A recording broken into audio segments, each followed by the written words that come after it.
महेशं सुरेशं सुरारार्तिनाशं विभुं विश्वनाथं विभूत्यङ्गभूषम्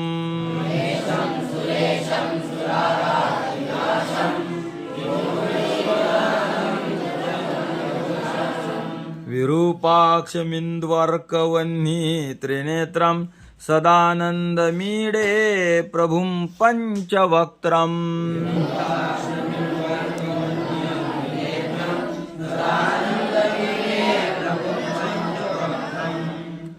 अर्थ एकदम सोपा आहे. यातील इडे हे क्रियापद शेवटी न्यायचं आहे फक्त, आणि अहम हे उत्तम पुरुषाचं एकवचनाचा कर्ता जोडायचा. अर्थ काय होईल? मी.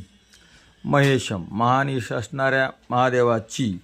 सुरेशम देवाचे ईश असणाऱ्या महादेवाची. सुरारार्ती नाशम सुर देव, आरती म्हणजे दुःख, देवांच्या दुःखाचा नाश करणाऱ्या महादेवाची. विभुम व्यापक स्वरूप असणाऱ्या महादेवाची.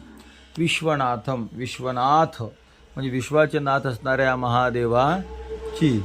विभूत्यंगभूषम विभूती अंगाला लावणाऱ्या अशा महादेवाची.